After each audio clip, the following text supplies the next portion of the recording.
우리는 중국이라는 필터를 거쳐서 인도의 불교를 전해받았기 때문에 거기서 나오는 어떠한 문화적인 변이들이 있어요. 그리고 그것을 너무 당연시 여겨왔어요. 그게 중국 사람들의 자존심하고도 관련이 돼요. 불교가 인도에서부터 중국을 거쳐서 한국까지 오는 데 있어서 이 중국이라고 하는 나라가 굉장히 재밌습니다. 중국 사람들은요, 인도말을 알아서 경전을 번역한 사람들도 많이 있어요. 대표적인 사람이 현장 스님 같은 분들, 인도말을 잘 알았어요. 인도에 가서 뭐 16년 동안 인도를 유학했던 분이니까요. 그리고 인도에서 실제로 논쟁에 붙어서 1등까지 합니다. 전국 1등을 합니다. 아주 대단한 양반이에요. 그런데 중국에 와서 경전을 무지막지하게 이분이 지고 옵니다. 그리고 와서 그걸 번역하잖아요. 번역하면 이게 중국 사람들의 특징이에요. 그 번역된 경전은 모셔만 놓고 다시 안 봅니다. 왜? 완전하게 번역됐다고 생각하는 거예요. 그리고 중국 문화 자체도 문화 수준이 어느 정도 이상 높았기 때문에 불교를 수용할 때 다 자기식으로 수용해요. 가장 대표적인 거 하나 예를 들어볼까요? 관세음 보살.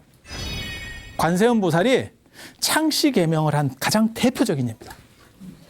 가장 대표적인 예입니다. 인도 말로 관세음 보살일까요? 그냥 한번 생각 안 해보셨어요? 번역된 겁니다. 이름을 번역한 거예요. 원래 관세음 보살은 아왈로키스테스바라라고 하는 거예요. 아왈로키스테스바라. 그 다음에 보살 하면 보디사트바. 뭐 이렇게 했겠죠?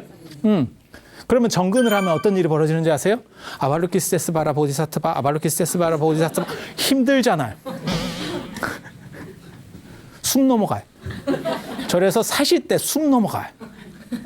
그러니까 너무 길고 힘드니까 그거를 번역을 한 거예요. 그래서 관세음 이렇게 세 글자로 번역을 해버렸어요. 그런데 한 번 더 생각해 보세요. 이름은 번역하는 게 아닙니다. 이름을 번역하면 내 이름인지도 몰라요. 나도. 겁나 놀라운 거예요. 그런데 여러분들이 지금 굉장히 놀라운 얘기를 하고 있는데 단지 이제 나이가 드셔서 둔감해져서 그게 놀랍다는 생각을 안 하는 거예요. 제가 기회를 드릴 테니까 한번 놀래보세요. 이게 청춘으로 돌아가서 한번 놀래보세요. 자, 봐봐요. 이름을 번역했다니까. 그게 굉장히 놀랍지 않아요? 이게 굉장히 놀라운 사건이에요.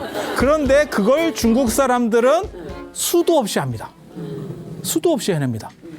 그러면서 그게 완료됐기 때문에 더 이상 원어는 필요가 없다라고 생각해요. 중국 사람도 굉장히 특이하죠. 그리고 그런 불교를 우리가 받아들이게 되는 거예요. 그래서 마치 부처님은 한문을 얘기했을 것 같고 차를 드셨을 것 같고 부처님한테 사실 차는 굉장히 이질적인 거예요. 차를 드시면서 뭐라고 부처님께서 아침마다 드시면서 무슨 생각을 할까요? 이거는 먹어도 적응이 잘 안 된다. 이럴 수도 있어. 그래서 이게 문화적 변이라고 하는 거예요. 그래서 이런 것들이 오히려 불교를 어렵게 만들어요. 그래서 그런 부분들을 걷어낼 겁니다. 정수기의 효과는 뭐냐면요.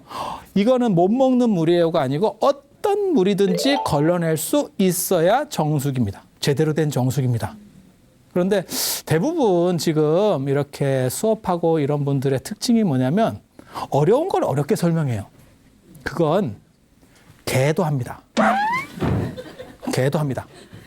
못 먹는 물을 못 먹는 상태로 전달해줘요. 그래서 이걸 왜 이렇게 되죠? 이러면 심오해서 그래요.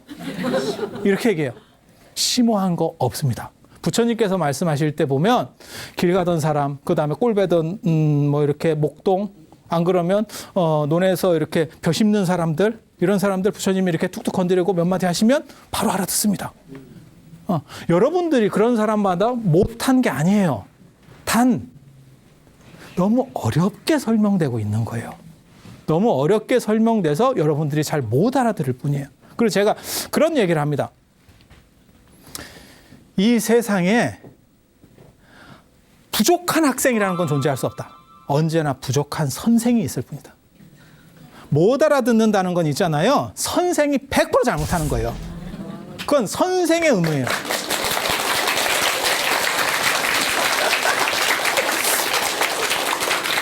이렇게 말해놓고 못 알아듣게 설명하면 난리가 날 것 같은데.